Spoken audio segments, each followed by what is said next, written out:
는 1,368만 7천 명으로 지난해 같은 달보다 53만 명 증가했습니다.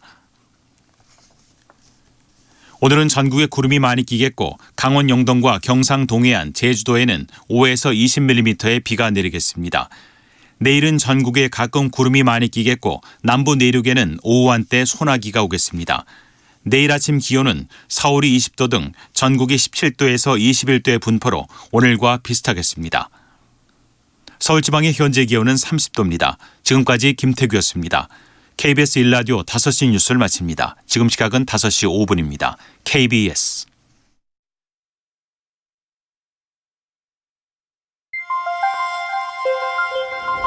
대한민국 중심 채널 KBS 1라디오 Listen, everyone.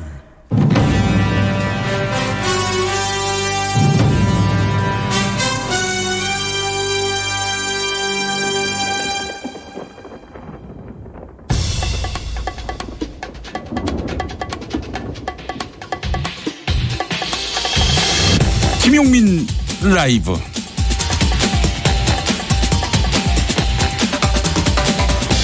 (2019년 7월 8일) 월요일입니다. 안녕하십니까, 김용민입니다. 주한 일본 대사가 양국 신뢰 관계가 훼손돼 최근 핵심 소재 부품을 한국에 수출함에 있어서 엄격한 규제를 가하고 있다, 이렇게 말했습니다. 결국 우리 정부, 우리 기업에 대한 공격임을 감추지 않은 것입니다. 자, 이제 우리는 어떻게 대응해야 할까요? 총성 없는 전쟁이 벌어지는 상황에서요. 일부 보수 언론은 이성적으로 풀어야 한다, 끝간데 없는 갈등은 막아야 한다, 이런 목소리를 내놓습니다. 똑똑한 이야기입니다. 그러나 그것은 전쟁 나기 전에 할 이야기지요. 시민들 사이에서 일본산 제품 불매운동이 확산되고 있습니다. 동네 슈퍼에서 일본산 각종 생필품이 매대에서 치워지고 있고, 일본 자본이 들어간 각종 상점, 점포는 개점 휴업 상태입니다. 물론 일본 차라는 이유로 주유나 주차를 못하게 하고 일본인의 한국 연예계 활동을 반대하는 일도 벌어집니다. 이건 과합니다. 자제해야 마땅합니다. 그런데 이 불매운동은 아주 특이한 양상을 띠고 있습니다. 정부가 아니고 특정 시민단체도 아니고 누구도 주도하지 않습니다. 특정 정당 지지자 또는 남달리 애국심이 투철한 분들이 벌이는 유별난 행동이 아닙니다. 필경 대한민국 국민된 도리로 세금 내고 각종 의무를 묵묵히 지는 아주 평범한 사람들의 독한 행동일 것입니다. 그래서 무서운 것입니다. 아베 신조씨는 대한민국 국민의 마음을 잃어도 선거 승리, 즉 자신의 정치적 이익만 달성하면 된다고 믿을 것입니다. 이래서 아베를 위시한 일본 극우 세력은 일본의 미래에 있어서 조금도 도움이 안 됩니다. 왜 일본이 패망했는지 성찰을 못하는 사람들이잖아요. 이 문제의 열쇠는 그래서 참의원 선거에 임하는 일본 국민에게 달린 것 같습니다. 일본 국민의 현명한 판단을 바랍니다. 당신의 저녁은 아침보다 똑똑하다. 여기는 김용민 라이브입니다. 대한민국에서 가장 겸손한 스피커, 여러분은 지금 KBS 1라디오를 듣고 보고 계십니다. 영상으로도 함께 하실 수 있습니다. 유튜브 KBS 1라디오 계정, 그리고 김용민 TV로 함께 하실 수가 있습니다. 유튜브 검색창에 KBS 1라디오 또는 김용민 라이브 검색해 주시기 바랍니다. 김용민 라이브, 오늘부터 2주 동안 여러분께 특별한 선물을 드리는 이벤트를 준비했습니다. 제가 선물 요정이 되겠습니다. 김용민 라이브 생방송 중에 띄어쓰기 없이 6글자 붙여쓰기로 김용민 라이브. 김용민 한 칸 띄고 라이브 아니고요. 김용민 라이브 붙여서.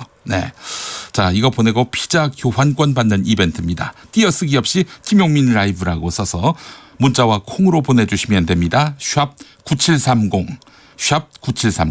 짧은 문자 50원, 긴 문자 100원, 모바일 앱 콩으로 참여하시면 무료입니다. 샵 9730.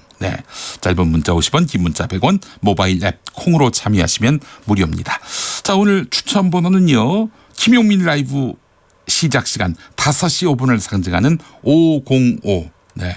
503은 또 어떤 분을 상징하는 숫자입니다만은 505로 하겠습니다. 5시 5분에 시작하는 KBS 1라디오 김용민 라이브. 오늘 생방송 중에 505번째로 김용민 라이브 적어서 보내주시는 분께 5만 원 상당의 피자 풀 세트 교환권 보내드리겠습니다. 503번째는 아차상으로 낫또를 보내드릴까 이렇게 생각도 했는데 저게 준비가 안 됐습니다. 그래서 505만 드리겠습니다. 당첨자는 방송 마무리하면서 발표하겠습니다. 오늘도 여러분의 선택은 KBS 1라디오 김용민 라이브 힘차게 달려봅니다.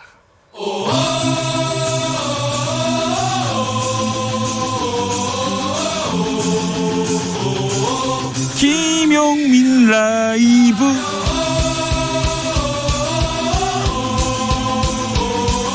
매일 오후 5시 5분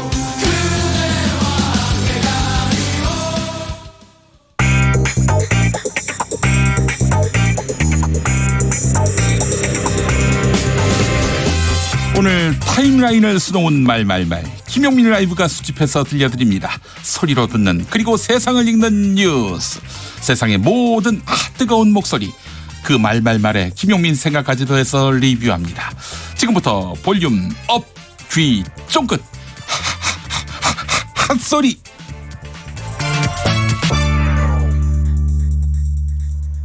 윤석열 검찰총장 후보자에 대한 인사청문회 지금도 진행 중입니다. 지금은 증인들이 나와서 국회의원들과 일문일답을 하고 있는데요. 국회 법제사법위원회에서 열린 인사청문회에서 윤석열 후보자 모두 발언을 통해서 검찰의 정치적 중립을 약속했습니다. 일선 검사들의 정당한 소신에 버팀목이 돼서 법과 원칙에 따라 수사하고 결정하는 문화와 환경을 만들어내겠다 이렇게 말했습니다.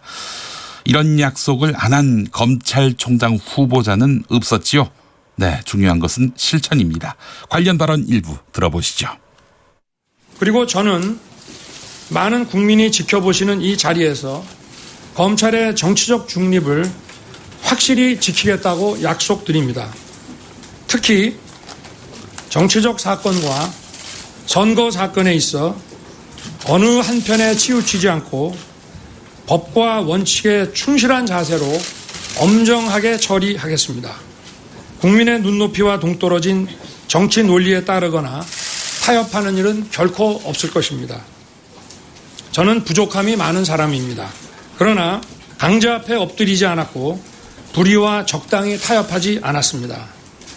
검찰총장의 소임을 허락해 주신다면 저를 비롯한 검찰 구성원 모두가 책임을 다하고 헌신하여 든든하고 믿음직한 검찰로 거듭나겠습니다. 윤석열 검찰총장 후보자가 성소수자라는 이유로 차별받거나 불이익을 받지 않아야 한다 이렇게 밝혔지요. 사회적 약자 소수자에 대한 인권보호 강화 주장의 연장선으로 내놓은 입장입니다. 이에 대해서 김진태 자유한국당 의원은 뒤집어졌다. 뭐 이렇게 말하면서 강력하게 반발했습니다. 오늘 인사청문회에서 이 이슈가 논란이 됐는데요. 윤석열 후보자는 김도읍 한국당 의원이 후보자의 자녀가 동성애를 원한다면 이를 존중할 의향이 있느냐 이렇게 지지를 했는데 이에 대해서도 같은 입장을 밝혔습니다. 김진태 의원 현 정부 코드에 맞는 검찰총장이라면서 불만을 토로했는데요. 오늘 KBS 1라디오 김경래의 최강시사에 나와서 그 구체적인 입장을 내놓았습니다. 김진태 의원 발언 들어보시죠. 북한이 주적이라는 건 당연하고도 당연한 거지 그걸 인정한다는 게 무슨 뉴스거리가 됩니까? 그거 말고는 전부 진보 정권 코드 맞춘 거예요. 뭐 촛불은 무슨 뭐 민주주의의 획을 긋는 역사적인 사건이네 뭐네 이런 공직 후보자는 그런 네. 정치적인 것에 대해서는 중립성을 가지고 네. 굉장히 좀 신중하게 해야 되는데 네. 자신을 검찰총장 시켜준 저 문재인 대통령이 너무나 고마운 거죠. 시키는 대로 다 할 사람입니다. 근데 동성애를 옹호하나 아니면은 반대하나 이거는 검찰총장 직무하고는 크게 연관이 없는 얘기 아닌가요 혹시? 없지가 않고요. 네. 그게 지금 여러 가지 예. 군 형법에도 보면은 처벌받게 돼 있거든요. 아하. 또 뭐 강제추행이다, 뭐 성소수자다, 모든 거를 그런 식으로 그런 생각을 하게 되면 이 네. 법을 집행함에 있어서 엄청난 차이가 있는 거죠. 뭐 그 동성애자들 가서 온갖 성문란된 그런 것을 해도 그걸 네. 뭐 처벌한다거나 뭐 와서 동성애자가 와서 몸을 만지거나 하더라도 그걸 무슨 뭐 강제추행으로 처벌하겠습니까? 이런 네. 식으로 생각을 하면 알겠습니다. 그런 그럼 겁니다. 오늘 청문회의 또 다른 주인공은 황교안 자유한국당 대표입니다. 민주당 김종민 의원은 윤석열 후보자 배우자의 회사가 협찬을 받았다고 야당이 공세를 취하고 있는데 그 회사는 언론사와 같이 주관을 위탁받은 곳에 불과할 뿐이라면서 특히 2015년 2월에 검찰이 무혐의 결정을 내렸는데 당시 불기소를 처분할 당시 검찰을 지휘했던 법무장관이 현 한국당 대표인 황교안 전 장관이라고 지적했습니다.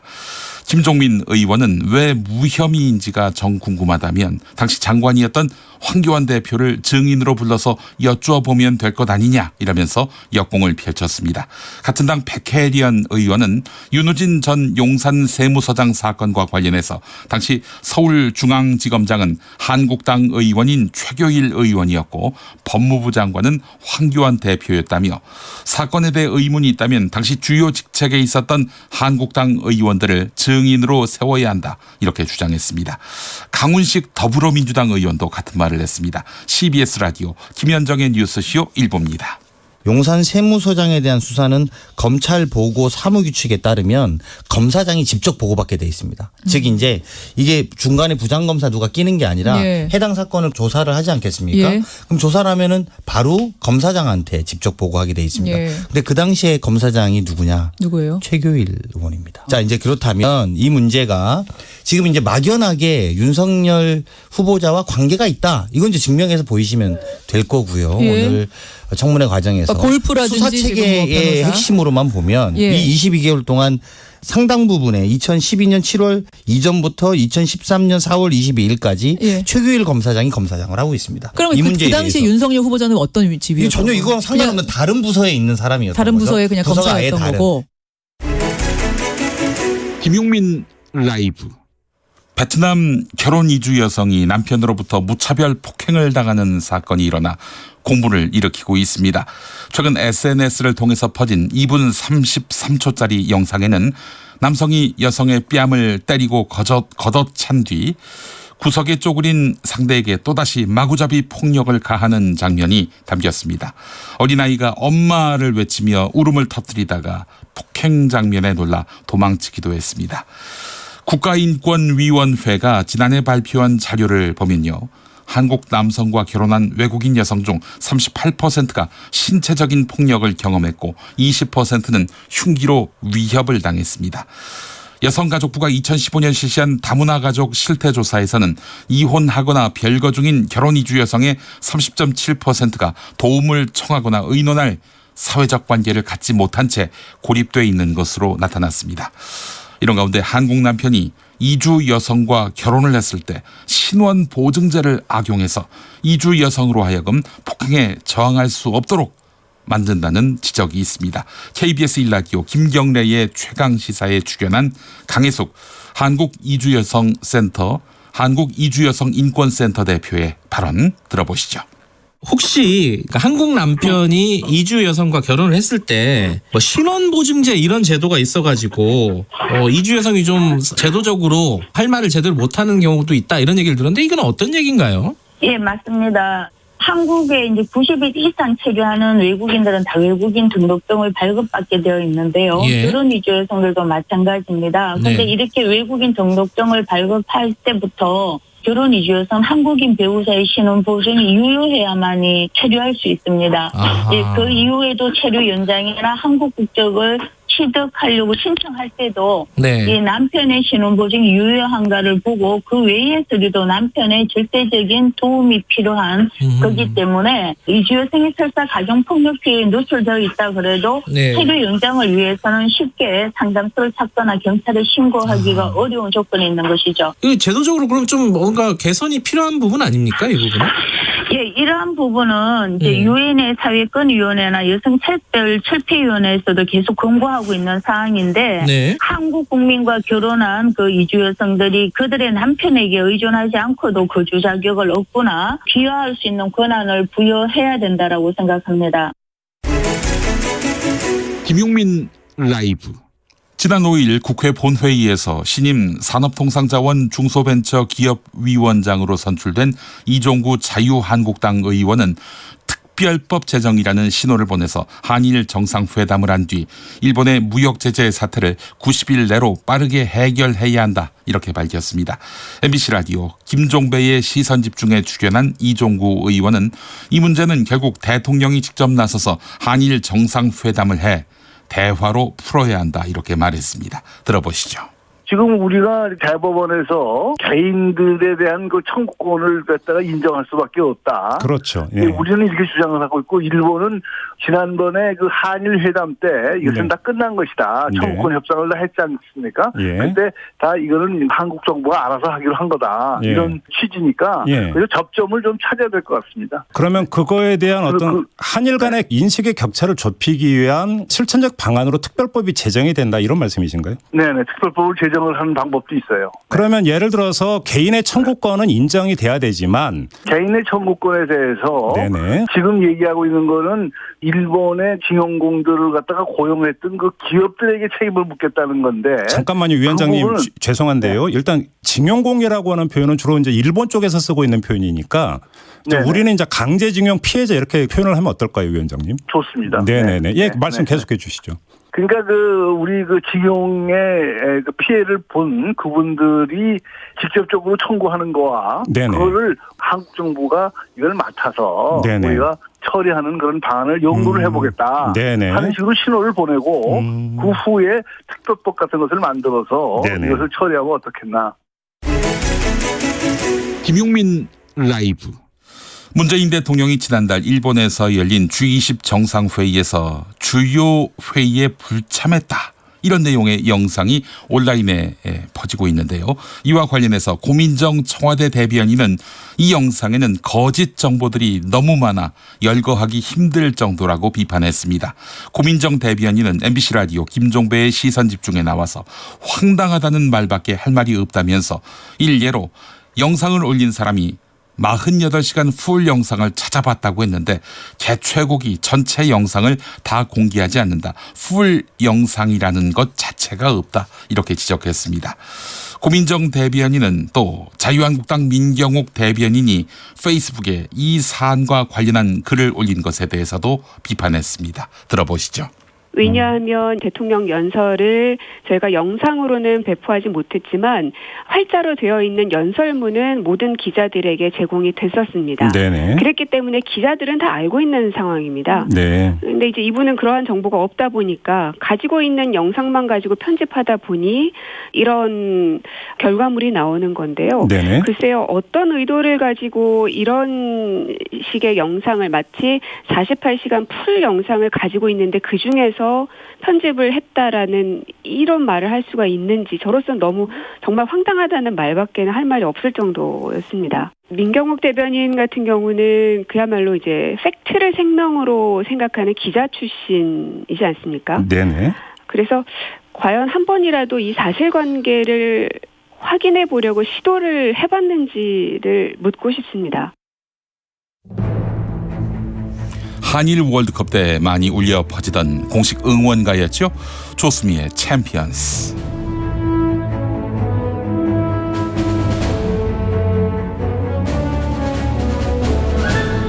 너와 나 지금 여기에 두 손을 마주 잡고 찬란한 아침 햇살에 너의 다짐 새겨봐 아직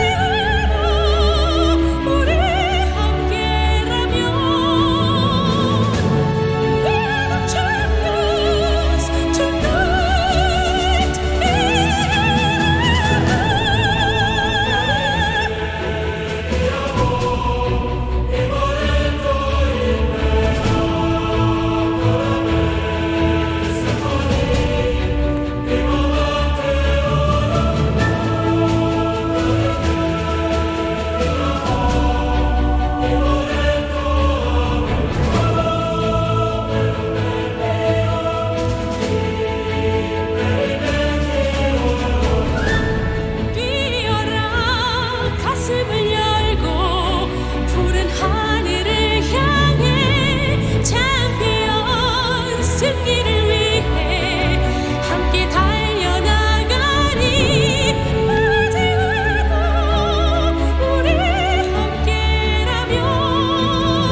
저는 2006년생 어린이한테 2002년 월드컵 알고 있느냐라고 물어봤는데 역사책에서 봤다라고 얘기를 해서 굉장히 제가 아이고 이 세대 차이를 많이 느꼈습니다. 네, 자 많은 분들 동참해 주셨습니다. 오늘 이벤트 응답하라 9730 이런 닉네임 쓰시는 분 총성 없는 전쟁 청취율 조사 기간 전화 받으면 김용민 라이브 듣는다고 해주세요. 네, 내일부터 사실 전화가 가는데요. 02로 시작하는 전화입니다.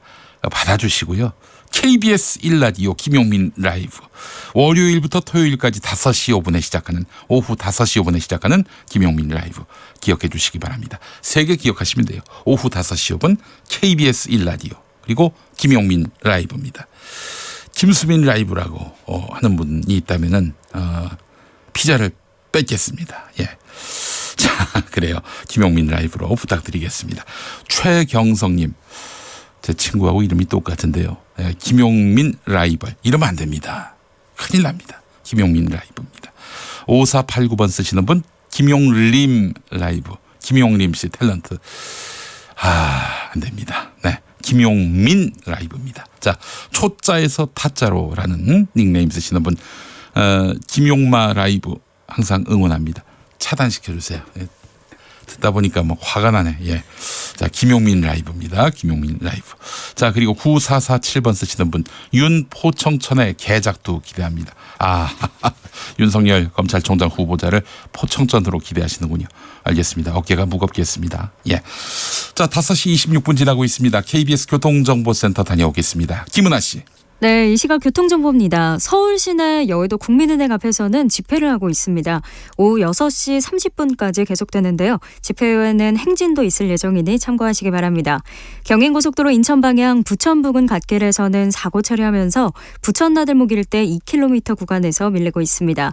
중부내륙고속도로 양평 방향 현풍분기점 부근 1차로에서 하는 보수작업 때문에 부근 2km 구간에서 속도 못 내고요. 반대 창원 쪽은 강상 1터널 부근 1차로에서 고장난 승용차를 처리하고 있습니다. 남해고속도로 부산 쪽 동김해 부근 3차로에는 장애물이 있어서 차로 변경에 유의를 하셔야겠는데요. 이 여파로 4km 정체되고 있습니다. 간선도로는 내부순환로 성산 방향인데요. 홍지문 터널 안쪽에서 추돌 사고가 났습니다. 3차로에서 사고 처리를 하면서 기름 램프부터 밀리고 있습니다. 또 원효대교 남단에서 북단 쪽으로도 1차로에서 사고 처리하고 있고요. 올림픽대로 공항 방향 반포대교에서 동작대교 사이 사고는 방금 전에 처리가 끝났지만 청담대교부터 정체가 남아 있습니다. KBS 교통정보센터였습니다. 김용민 라이브. 잠깐 인터뷰 준비했습니다. 오늘 국회에서 진행 중인 윤석열 검찰총장 후보자 청문회 현장에 국회 사법개혁특별위원회 여당 간사인 더불어민주당 백혜련 의원이 함께했습니다. 백혜련 의원이 검사 출신이지요. 자, 잠시 저희가 불러냈습니다. 회의장에서요. 자, 백혜련 의원님 나와 계시죠? 네, 안녕하세요. 네, 오늘 굉장히 바쁘신 날입니다. 네, 굉장히 바쁩니다. 네, 안 바쁘신 날인 것처럼 말씀을 안 하셔가지고 깜짝 놀랐습니다. 자, 오늘 윤석열 검찰총장 후보자 청문회에 세간의 관심이 쏠리고 있는데요. 자, 의원님 뭐 청문회 자리에서 쭉 계시는 모습 봤습니다. 중간에 그 백혜련 의원님하고 자유한국당 김도읍 의원 사이에 언쟁이 있었어요. 네, 잠깐 있었습니다. 네, 어떤 언쟁이었는지 소개해 주시죠. 김도읍 의원님께서 이번 윤우진 용산 세무서장 사건과 관련해서 말씀하셨고, 그래서 저도 그 부분에 있어서 그 당시에 사건 처리를 했던 검사장은 그 최규일 지금 자유한국당의 의원이다. 그리고 법무부 장관은 한교안 대표라는 발언을 했는데 그것에 대해서 김도읍 의원이 사실관계가 틀렸다. 사실이나 잘 알고 말해라. 이런 식으로 약간 비난조로 말씀하셔서 제가 그 부분에 대해서 굉장히 모욕감을 느꼈습니다. 그래서 그 부분에 대한 사과 요구를 한 것이고요. 실제로 이제 그 압수수색 영장이 기각된 것들이 굉장히 문제가 돼. 그 시점에 있어서는 최규일 검사장이 맞거든요. 그래서 그 부분은 김도읍 의원님도 인정하셨습니다. 사실관계는 정확한 겁니까?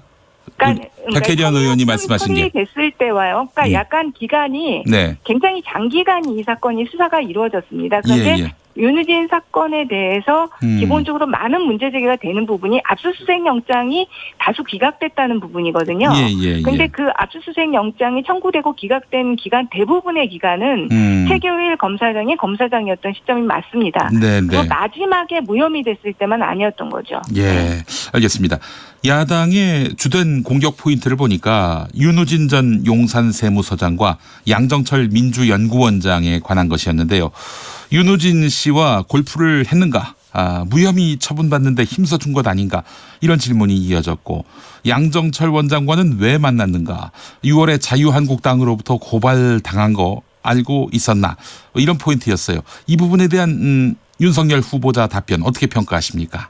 그러니까 사실관계를 다 굉장히 원래 윤석열 후보자 자체가 기본적으로 굉장히 시원시원하게 대답하는 스타일 아닙니까? 그래서 다 정확하게 본인도 얘기했다고 생각하고요. 골프 친 사실에 대해서는 인정을 했고 그러나 그것이 어떤 사건과 관련해서 어떤 의문도 없이 그 연관점도 없다는 부분들에 대해서는 자신 있게 또 얘기를 했었고요. 양정철 원장 같은 경우도 원래 그 사전에 인재 영입 단계 예전에 그러니까 그 댓글 사건 수사 당시에 영입 제안을 받았지만 거절했다는 부분 얘기를 명확하게 했고요.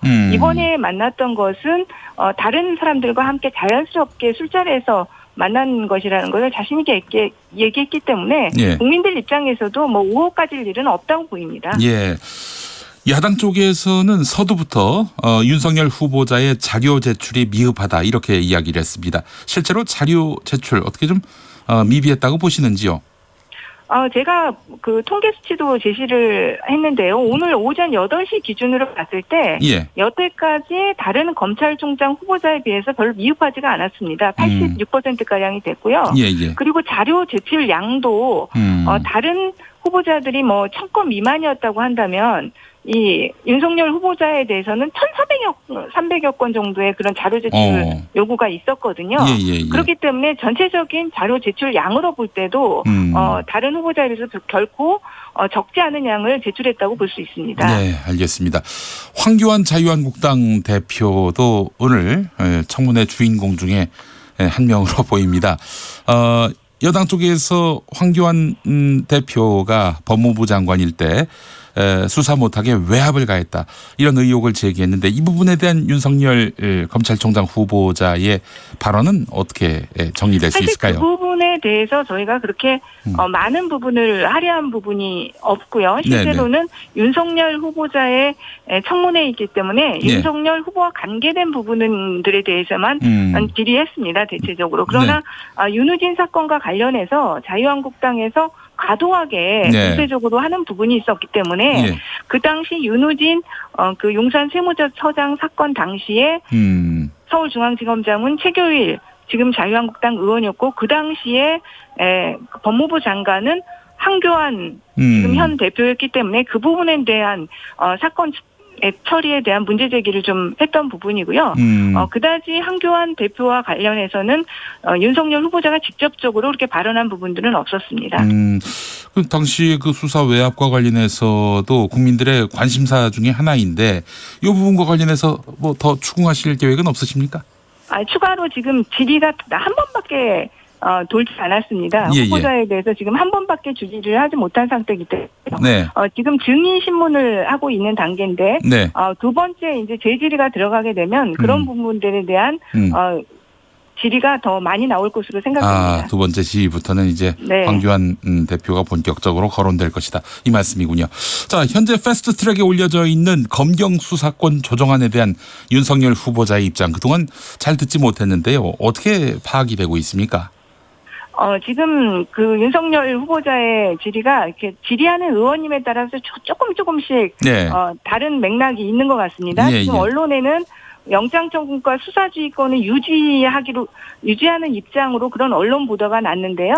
그것은 제가 볼 때는 그렇게 맞는 언론 보도라고 보기는 어렵고요. 제가 질의를 했을 때는 지금 현 정부의 수사권 조정안과 그리고 공수처 법안에 대해서 찬성한다는 다 취지로 얘기를 했습니다. 아, 국회 결정을 존중한다. 네, 국회 예. 결정을 존중하고 검경 수사권 조정도 마찬가지고 수사 지휘권 폐지에도 동의하는 입장으로 얘기했고요. 공수처 관련해서는 그것이 부패 수사 역량에 별다른 영향을 미치지 않고 오히려 강화할 수 있다 이런 취지로 얘기하면서 공수처 설치에도 찬성한다고 얘기했습니다. 그래서 실제로 윤석열 후보자가 가지고 있는 그 검찰 개혁과 관련한 검경 수사권 조정이라든지 공수처와 관련해서는 지금 여당의 입장과 별반 다르지 않은 것으로 평가할 수 있을 것 같습니다. 예, 알겠습니다.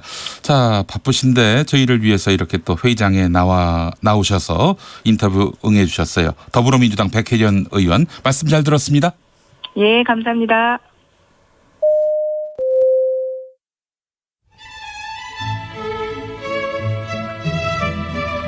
여러분, 지금은 청취율 조사 기간입니다. 유선 전화로 걸려온 전화 절대 끊지 마세요. 청취율 조사 전화일 수가 있으니까요. 만약 청취율 조사 전화가 걸려온다면 이렇게 외치세요. KBS 1라디오 김용민 라이브. 자, 따라해 볼까요? KBS 1라디오 김용민 라이브.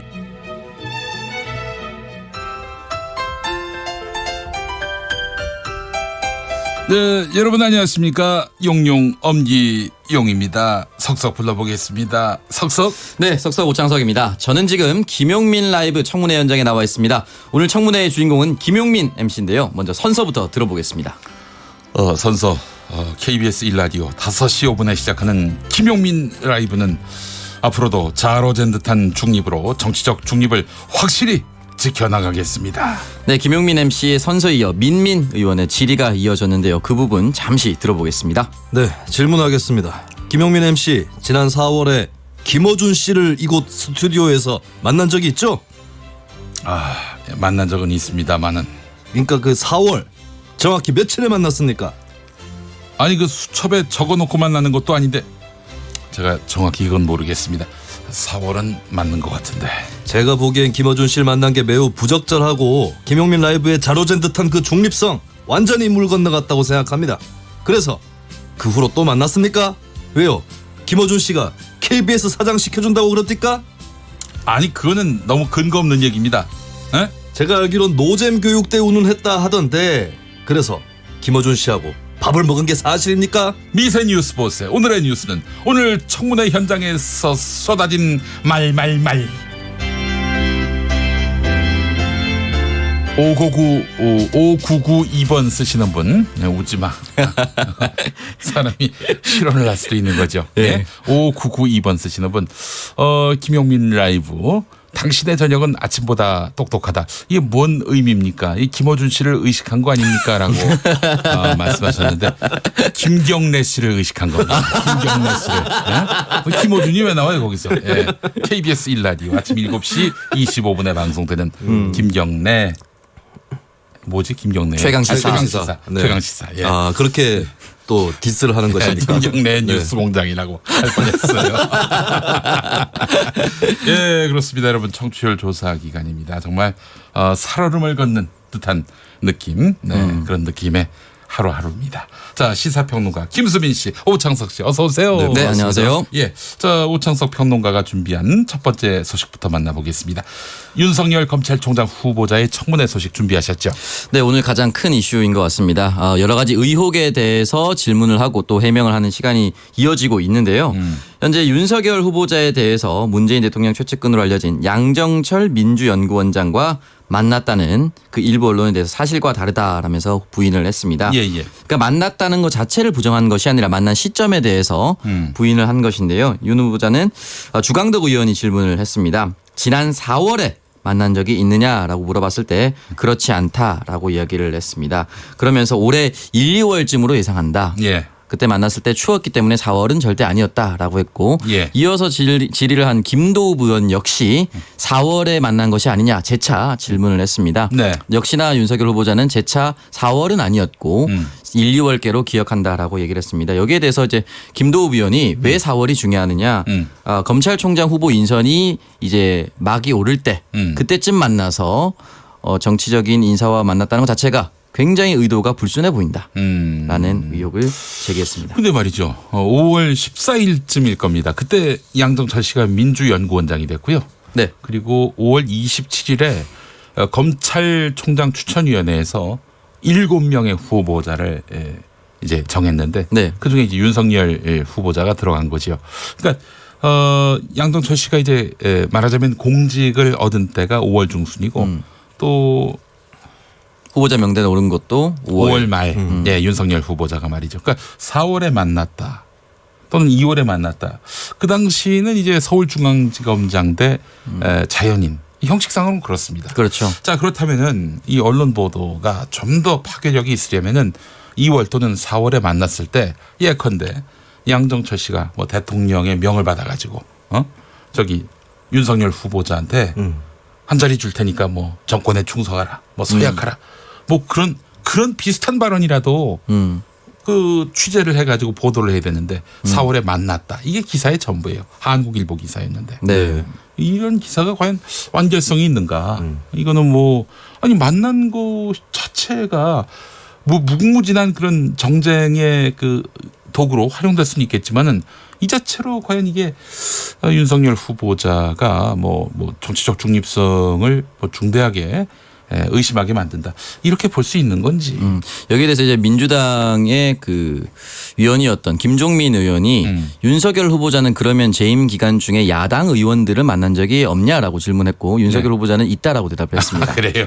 그렇기 때문에 어떠한 의원을 만났다는 이유만으로 의혹의 대상이 된다는 것은 조금 억울한 점이 있다라고 또 김종민 위원이 말하기도 했습니다. 그 주광덕 의원의 질의가 있었고요. 거기에 대한 윤석열 후보자의 답변이 있었는데 앞으로 검찰총장이 되면은 여야 의원들 두루두루 만나려고 했는데 이렇게들 다들 민감해하시면은 안 만나겠다는 식으로 얘기를 했어요. 예. 그런 얘기를 또 들을 수가 있었습니다. 자유한국당 김진태 의원이 청문회 전에 윤석열은 내가 잘한다 이런 말을 했었는데 김진태 의원과 윤석열 후보자 사이에서 어떤 이야기가 오갔는지도 한번 소개해 주시겠습니까? 네, 김진태 의원이 이제 이완영 의원의 공백을 임시로 메우기 위해서 지금 청문회에 들어와 있습니다. 네. 네, 만나서 무슨 이야기를 했을까? 총장 시켜준다고 그러던가라고 질문을 했습니다. 여기에 대해서 이제 윤석열 후보자는 이제 황당하다는 짓이 조금 헛웃음을 지었고 일행도 많았고 그 당시에 그럴 이야기할 입장도 아니고 너무 근거 없는 이야기라고 답변을 했습니다. 여기에 대해서 김진태 의원은 자세가 별로 아름다워 보이지 않는다. 국민을 대표하는 국회의원이 묻는데 피식피식 웃으면서라고 이제 공격적인 발언을 하기도 했습니다.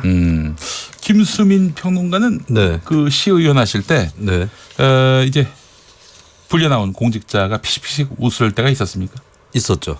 그때도 똑같이 질책하고 그거 하나 두 개 다 이렇게 트집 잡기에는 시간이 좀 아깝기 때문에 네, 뭐 일일이 다 반박을 하진 않았습니다. 알겠습니다. 네. 근데 사실은 이제 제가 그 트집 잡은 줄 알고 질문하셨죠. 잡고도 남음이 그 만약에 제가 잡았다 하더라도 이 자리에서 나는 다 잡았습니다.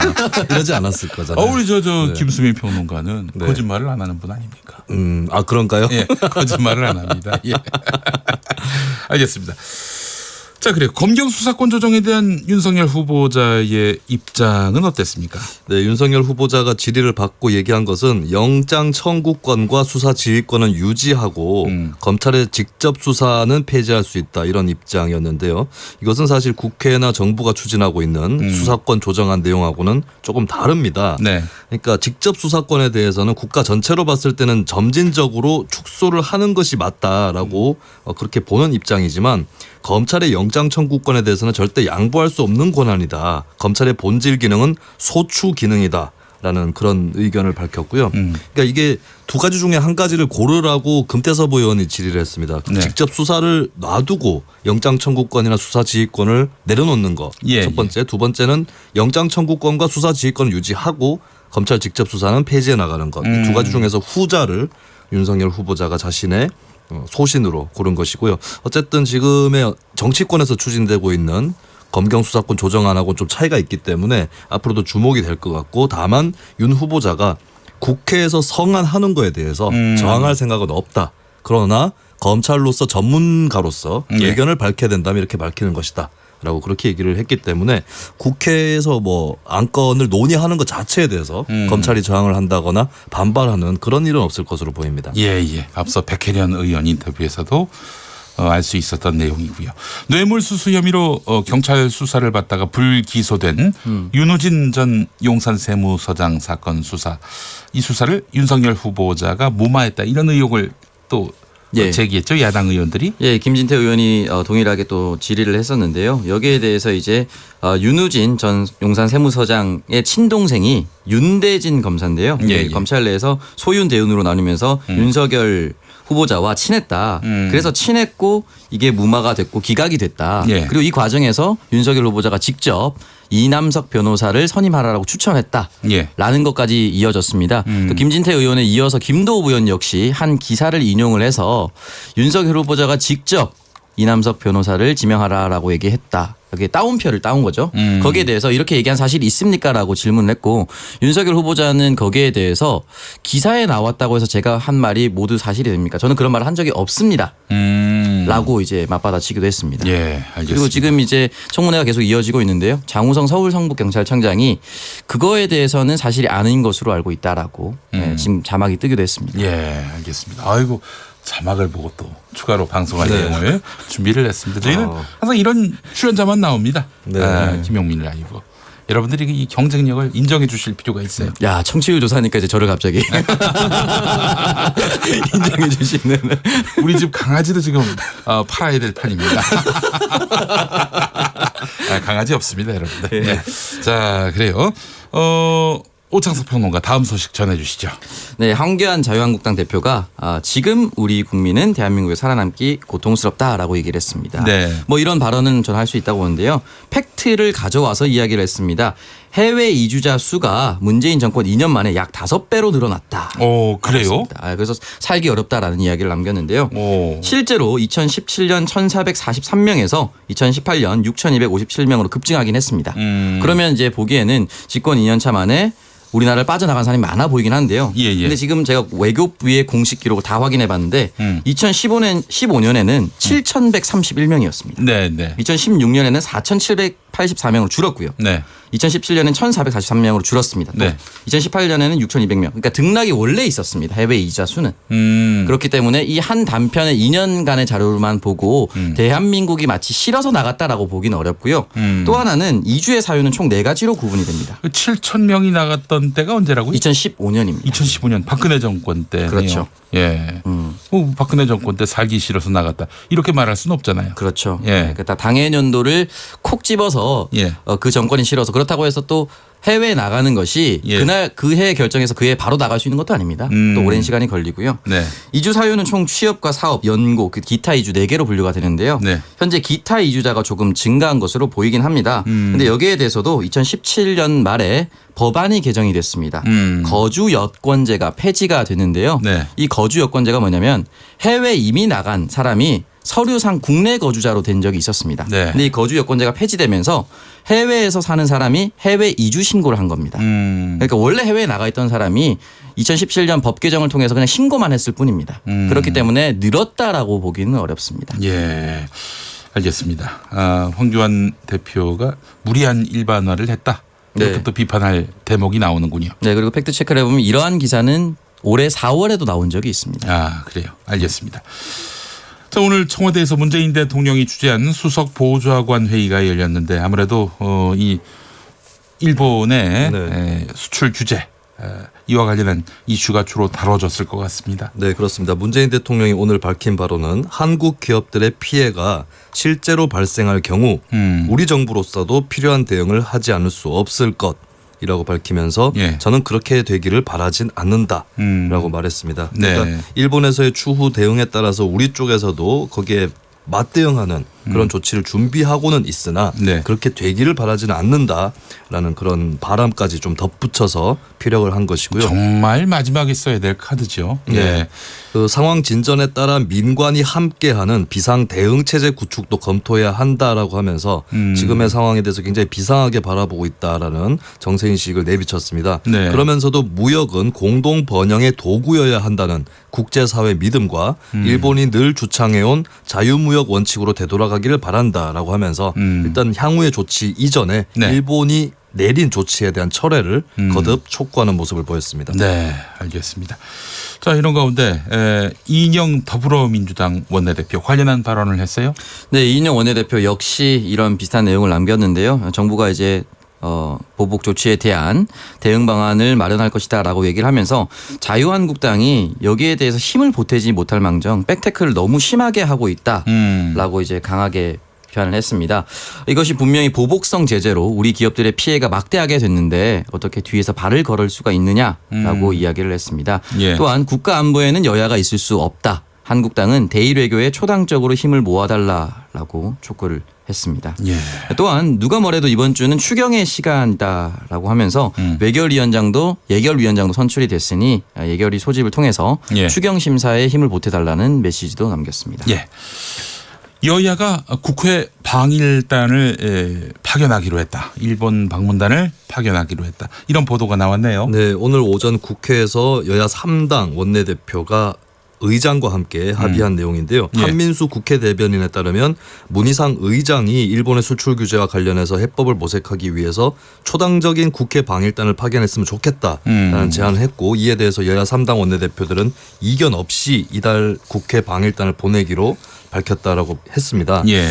일단은 일본의 경제 보복에 대한 각 당 결의안을 준비를 하고 이걸 종합해서 국회 차원의 결의문을 채택하기로 합의했다라는 것이 이인영 원내대표의 설명이었고요. 예. 네, 이런 문제에서는 조금 어느 정도 합의가 모아진 것 같긴 한데 나머지 문제들 경제 원탁 토론회의 그리고 추가 경정 예산 처리 이런 문제에 대해서는 결론을 내리지 못했다라고 전해졌습니다. 예, 알겠습니다.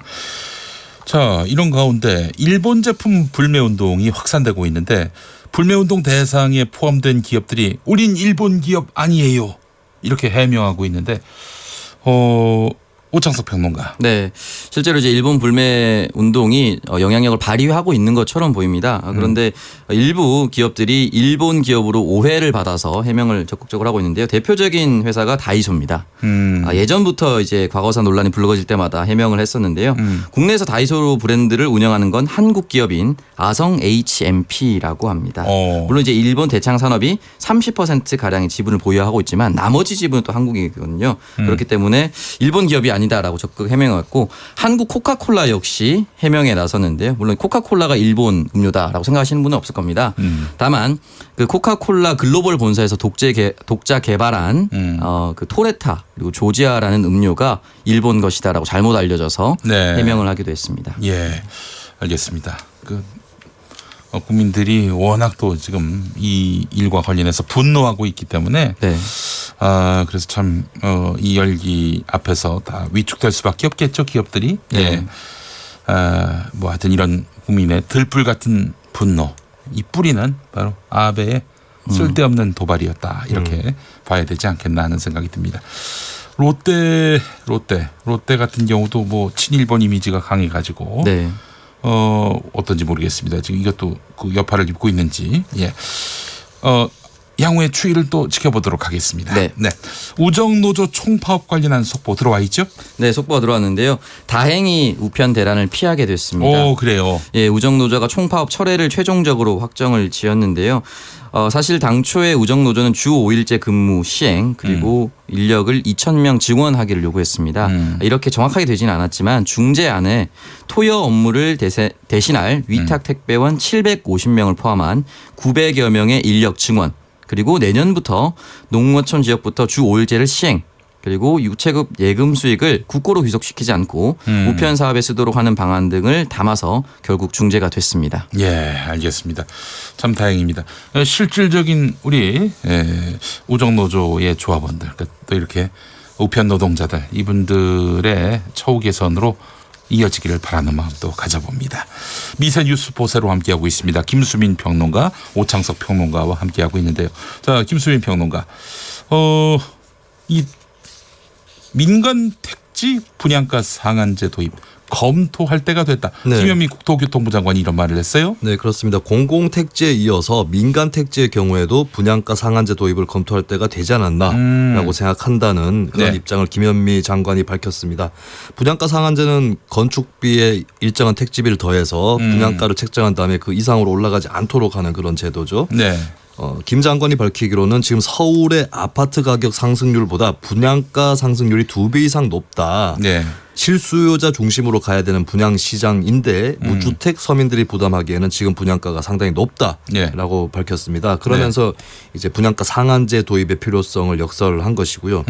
그리고 이제 규제를 풀어야 된다는 점에 대해서는 검토하고 있지 않다라고 밝히면서 네, 주택법 시행령을 개정해서 민간택지 지정 요건을 개선하는 것을 검토하고 있는데 과열이 심화되면은 분양가 상한제도 적극적으로 정부가 고민해야 되지 않나 이런 생각을 한다라고 밝혔습니다. 예, 알겠습니다. 민간 택지에도 분양가 네. 상한제가 도입된다면은 어떻게 부동산 과열이 진정될 수 있을지 향후에도 말이죠. 예. 자, 이런 가운데 국회 국토교통위원장직을 두고 자유한국당의 집안 싸움이 격화되고 있네요. 네, 그렇습니다. 이 김현미 장관이 출석한 이 회의가 바로 국회 국토교통위원회죠. 예, 이 위원장이 박순자 의원인데요. 박순자 의원. 네, 예. 자유한국당에서 위원장을 가져가기로 했었고 네. 이게 박순자 의원이 홍문표 같은 당 의원하고 합의를 해서 당내 합의를 통해서 1년씩 그렇게 상임위원장을 맡기로 했었는데요. 홍문표 의원에게 위원장직을 넘겨주지 않고 예, 박순자 위원장이 그대로 회의를 진행했습니다. 네. 여기에 대해서 홍문표 의원은 입장문을 통해서 당내 의총에서 만장일치로 결정한 위원장직을 넘길 수 없다면서 막무가내 버티기를 하고 있다라고 밝혔고요. 예. 예, 이에 대해서 박순자 의원은 아니 임기가 1년이라고 나한테 말한 사람이 없었다. 1년 관행을 없애야 된다라고 예. 얘기했습니다. 웃고 즐기는 사이 벌써 1부 마무리할 시간입니다. 네. 자, 민혜한수. 네, 박순자 의원 방금 사안에 대해서 말씀드리겠습니다. 네. 상임위원장이 화장실인가? 예. 알겠습니다. 자, 서기한수. 네, 경제보복 조치에 대해서 말씀드리고 싶은데요. 왜 맞은 사람이 욕을 먹어야 하는가? 예, 알겠습니다. 운율이 많네요. 예, 고맙습니다. 자, 두 분 수고하셨고요. 고맙습니다. 저는 6시 5분 2부에서 다시 옵니다. KBS 라디오 연중기획 희망충전 대한민국 333번째 이야기. 안녕하세요. 아나운서 이현주입니다.